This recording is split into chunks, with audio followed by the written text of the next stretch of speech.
आज बाबा के पास वतन में भोग लेकर के पहुंचे।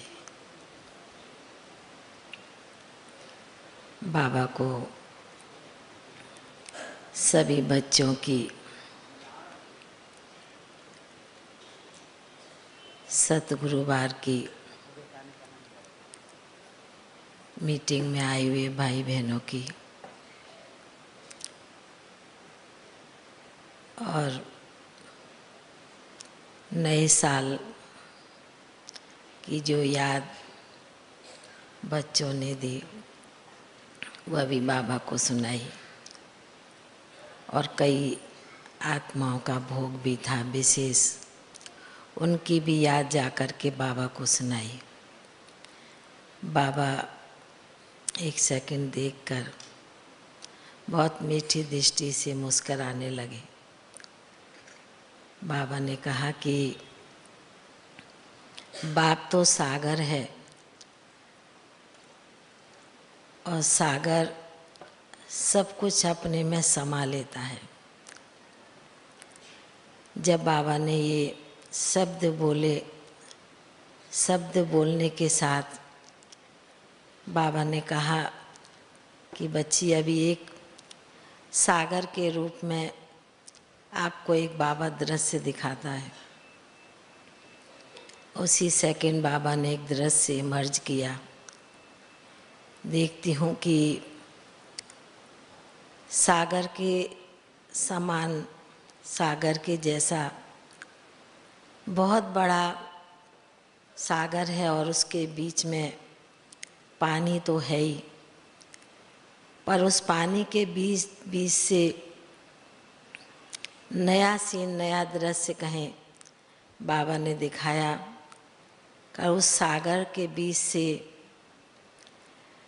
कहीं एक तरफ मोती नजर आ रहे थे, दूसरी तरफ से कोई फरिश्ते निकल रहे थे,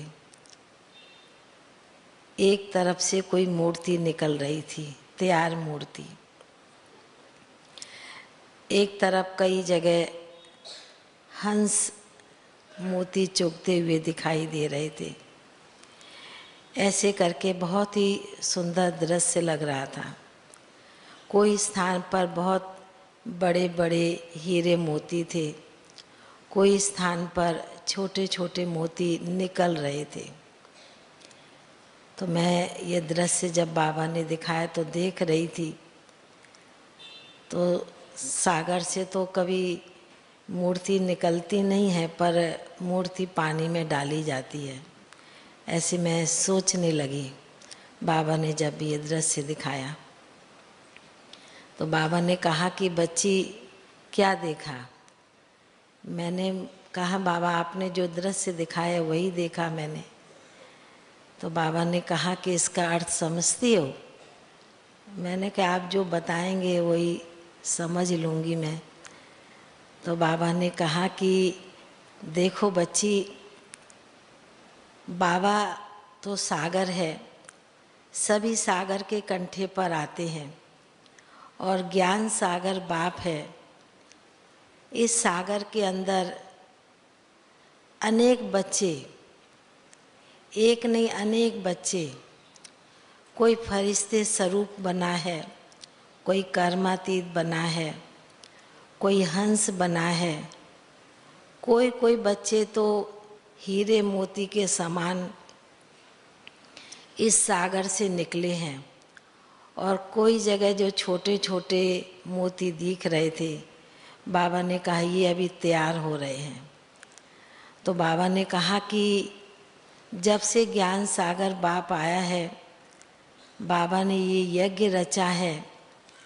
ज्ञान सागर में बच्चे डुबकी लगाते हैं और हर एक बच्चे अपने ही पुरुषार्थ से, अपने श्रेष्ठ कर्म से ही ये जो रूप देखे तुमने मूर्ति के, हंस के, फरिश्ते के, तो बाबा ने कहा ये एक ही सागर है। इस सागर से अनेक प्रकार के जो बच्चे तैयार होते हैं, कोई मूर्ति रूप में, कोई फरिश्ते रूप में, कोई हंस के रूप में। तो बाबा ने कहा कि ये सागर ऐसा है जिसमें बच्चे क्या से क्या बन जाते हैं और इस संगम पर ही पुरुषार्थ करते हैं, फिर जाकर के सत्युग में देवता बनते हैं। तो बाबा ने एक तरफ ये दृश्य दिखलाया, दूसरी तरफ बाबा ने कहा कि देखो बच्ची, ये भी सागर है, दुनियावी सागर, पर इस सागर से तो मिट्टी निकलेगी, बालू निकलेगी, गंदगी होती है, फिर भी सागर किचड़ा समा लेता है। पर बाबा तो अपने चैतन्य बच्चों को देख रहा है जो ज्ञान स्नान करते हैं और ज्ञान सागर में डुबकी लगा करके बच्चे क्या से क्या बन जाते हैं। तो बाबा ने आज विशेष ये संदेश सुनाया। बाबा को भी और कईयों की याद दी, मीटिंग वालों की भी याद दी। तो बाबा देख करके बहुत मुस्कराने लगे कि बाबा के बच्चे बाबा के घर में विशेष रूप से कोई ना कोई रीति से पहुंचते हैं और अपना बाप के साथ भी मिलन मनाते हैं, अपने दैवी परिवार के साथ में भी स्नेह मिलन करते हैं। तो बाबा ने संदेश के साथ याद प्यार दिया। बाबा के सन्मुख भोग रखा था तो बाबा ने भी बहुत प्यार से, बहुत स्नेह से, दिल से भोग को स्वीकार भी किया और सभी भाई बहनों को बहुत बहुत याद प्यार दिया। याद प्यार लेके नीचे पहुँच गए। ओम शांति।